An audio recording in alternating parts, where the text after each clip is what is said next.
7 comerciantes ganeses fueron quemados vivos en Burkina Faso. Hoy, sus asesinos suplican por perdón ante el líder del país. ¿Cómo pudo un ataque tan brutal contra personas inocentes convertirse en un juicio que paraliza a toda una nación? En una sala de corte llena de tensión, los hombres acusados de ese crimen atroz ya no parecen los mismos que, días antes, relataban sin pestañear cómo bloquearon la carretera, rodearon el camión y prendieron fuego.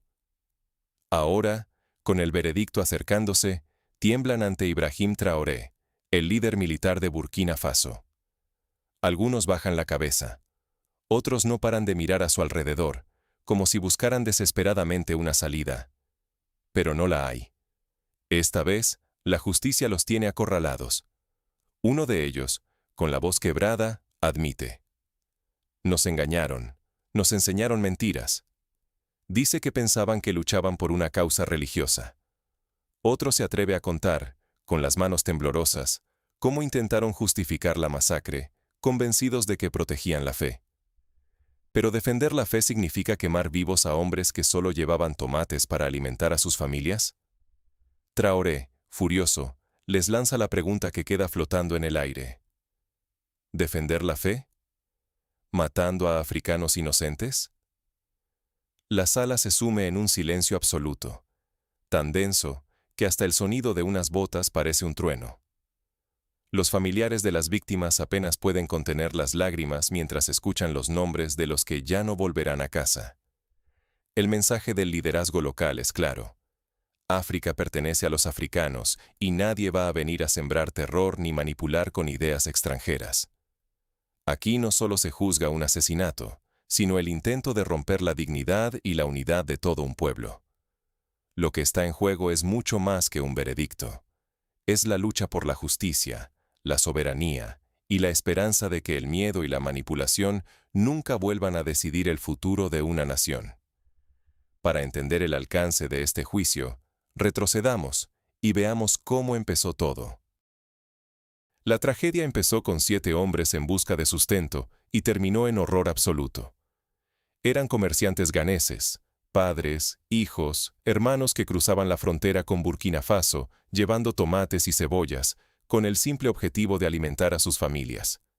Ese viaje, que debía ser rutinario, se convirtió en una pesadilla que sacudiría 2 naciones. Aquella tarde, cerca de Titaube, el camión de los comerciantes fue emboscado. Una carretera bloqueada por ramas caídas, hombres extraños escondidos entre los arbustos y armas apuntando a quienes solo portaban canastas y esperanza. Los atacantes, extranjeros venidos del Medio Oriente, afirmaban luchar por una causa religiosa. Decían que el comercio con gobiernos era corrupción, que debían detener a quienes, como estos ganeses, trabajaban honestamente. Lo que siguió fue brutal. Disparos al aire para asustar, gritos en lenguas cruzadas y, al final, la orden que selló su destino. El camión fue rociado con combustible y prendido fuego mientras los comerciantes estaban atrapados dentro. 7 vidas, sueños y familias, reducidas a cenizas en minutos. Los responsables, capturados días después, confesaron. Habían sido engañados y adoctrinados. Reclutadores en otro país les prometieron honor y hermandad, les mostraron videos y les llenaron la cabeza de ideas distorsionadas. Así, se convirtieron en instrumentos de un dolor ajeno, en armas para fines que, tras el acto, ni ellos mismos entendían. Cuando comenzó el juicio en Ouagadougou, la sala estaba repleta. Líderes de la comunidad ganesa, familias de las víctimas, soldados custodiando cada acceso, y hasta personas con cestas de tomates entre las manos, símbolos mudos de lo que se perdió. El aire era denso, cargado de rabia, tristeza y necesidad de respuestas. Al frente, Ibrahim Traoré, líder de Burkina Faso, entró con una gravedad que caló hondo. No solo miró a los acusados, los enfrentó, con la mirada fija, transmitiendo el peso de toda una nación herida. Lo que está en juego aquí es más que la condena de unos asesinos. Es la memoria y la dignidad de las víctimas. el derecho de una comunidad a que no distorsionen su verdad ni se pierda su historia. Si no se documenta lo ocurrido, si no se hace justicia, estos hombres podrían ser olvidados, y el dolor de sus familias, invisibilizado. La expectativa era enorme. El ambiente, tenso. Nadie podía imaginar lo que revelaría el interrogatorio. Pero pronto, las confesiones desgarradoras mostrarían mucho más que los hechos. Sacarían a la luz la profundidad de la manipulación, el peso del remordimiento y el verdadero alcance del dolor causado. Lo que empezó como una misión sagrada, terminó convertido en remordimiento y pánico. El silencio en la sala del tribunal era tan denso que hasta el clic de una cámara se sentía como un trueno.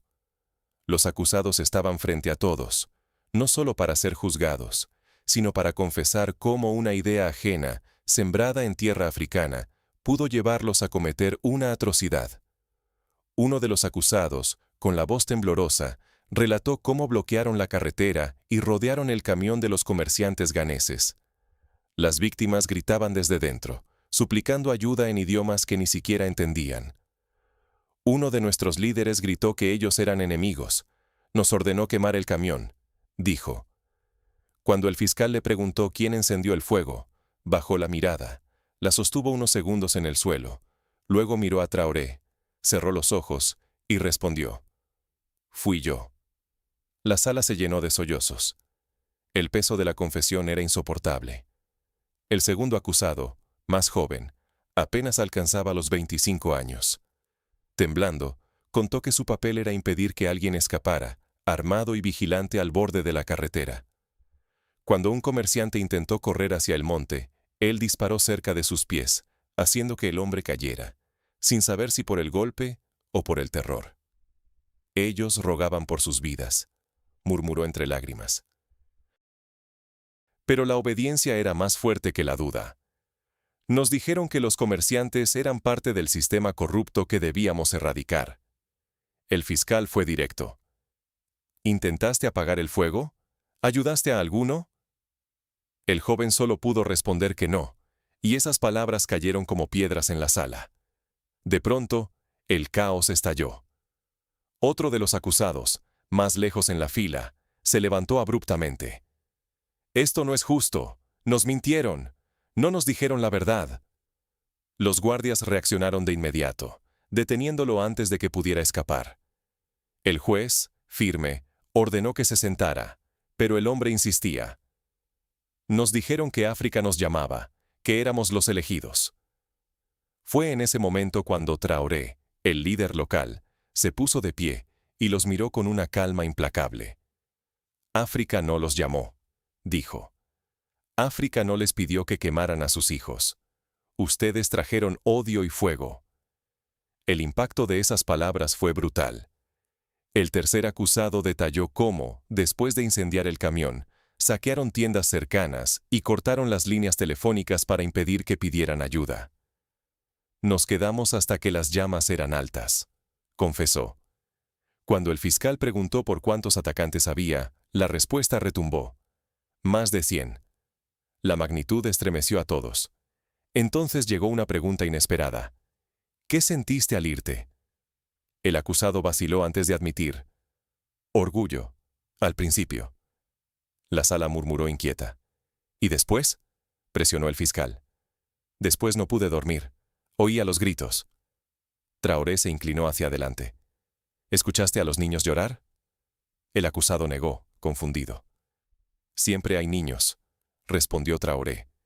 «Niños que esperan que sus padres vuelvan a casa». Nadie podía ignorar ya el dolor causado. Con el juicio avanzando, el ambiente se hizo aún más tenso cuando uno de los acusados pidió volver a hablar. Miró a Traoré y admitió que les dijeron que África era débil, que nadie se levantaría, que el gobierno estaba dividido. «Pero nos equivocamos», murmuró. Traoré fue categórico. «Ustedes no son salvadores, son destructores».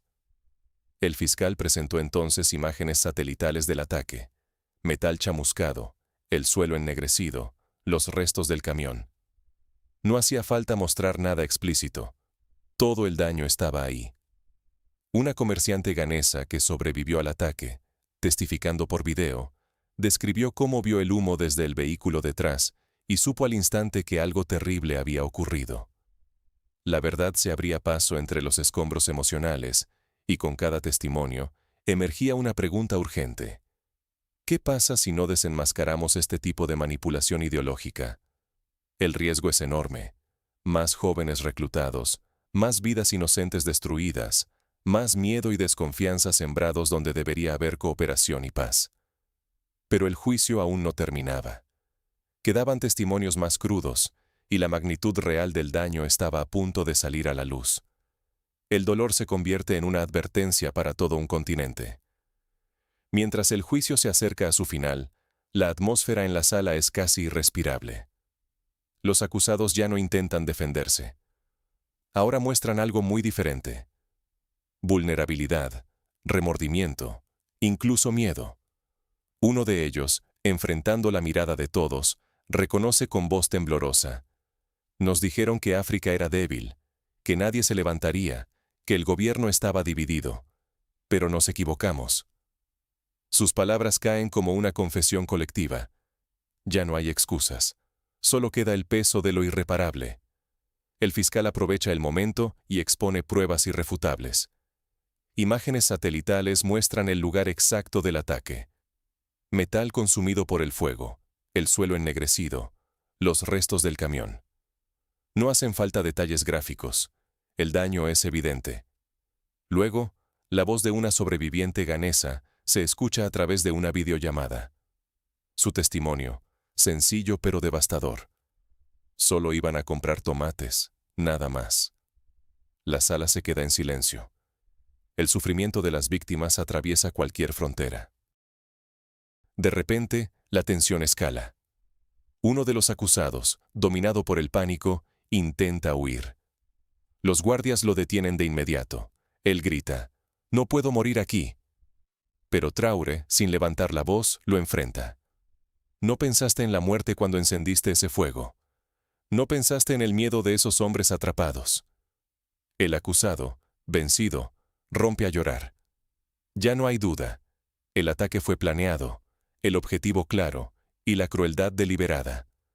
Nadie puede mirar a la familia de las víctimas a los ojos. Es en ese momento cuando Ibrahim Traoré pide la palabra.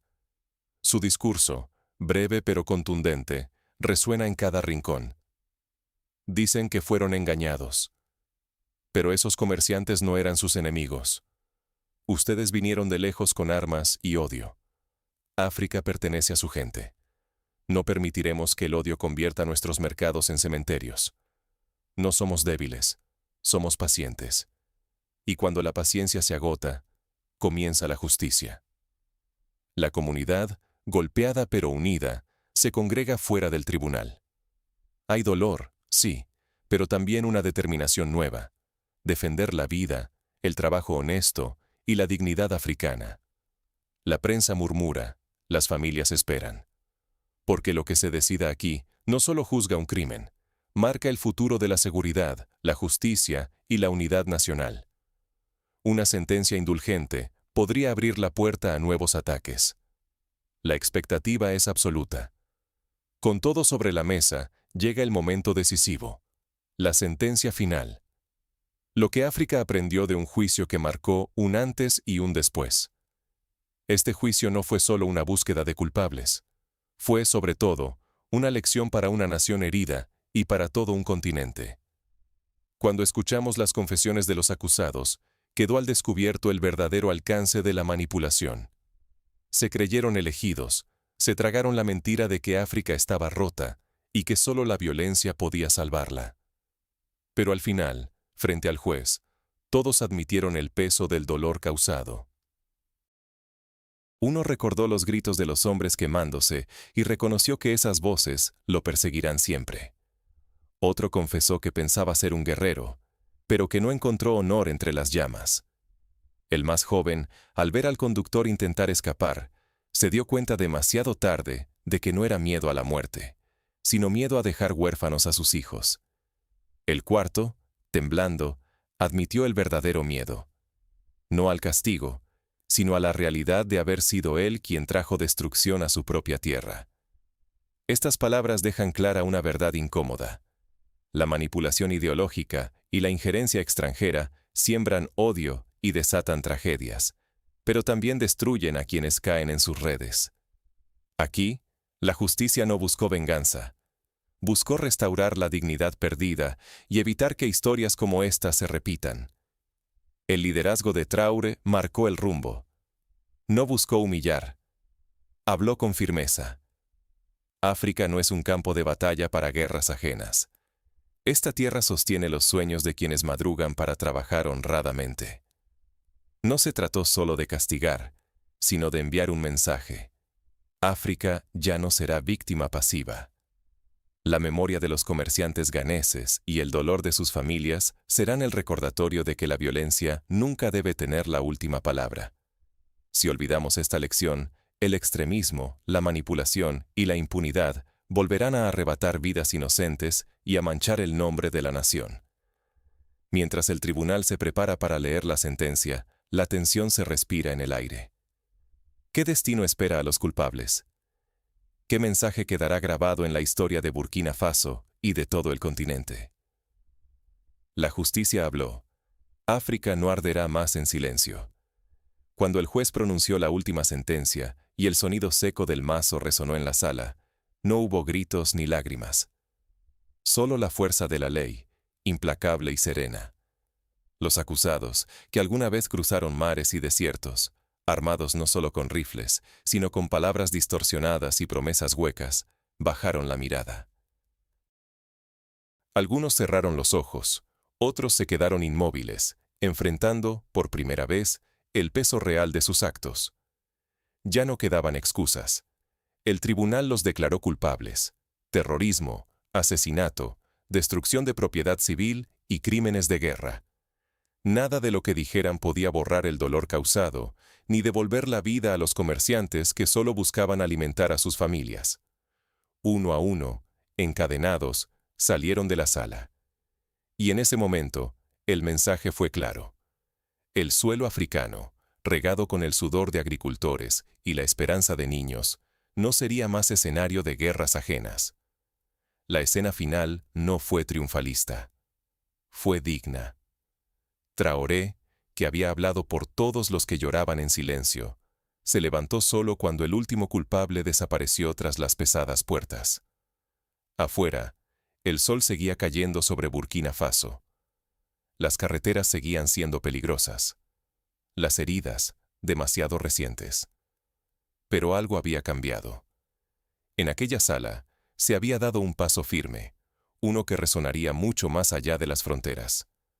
África pertenece a sus pueblos, a su dignidad y a su futuro. Y eso nadie lo podrá arrebatar con fuego ni con miedo. Pero lo más importante es que esta sentencia no solo castiga el crimen, sino que protege algo mucho más profundo: la reputación y la soberanía nacional. Porque cada vez que se hace justicia, se envía un mensaje a quienes buscan manipular, dividir o destruir. Aquí, la vida y el trabajo honesto valen más que cualquier ideología importada. Y defender esa verdad es responsabilidad de todos. Si olvidamos, si dejamos que la memoria se apague, damos espacio al regreso del miedo y la manipulación.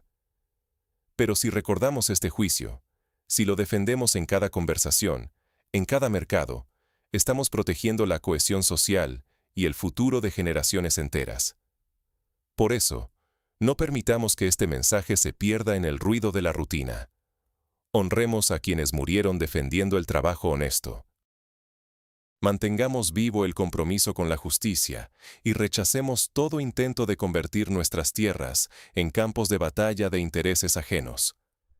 El futuro de nuestra sociedad depende de que no nos callemos. Hoy, la historia de los comerciantes ganeses y el juicio en Burkina Faso nos reta a elegir. ¿Seremos espectadores del miedo o guardianes de la memoria y la dignidad? La respuesta está en cada uno de nosotros.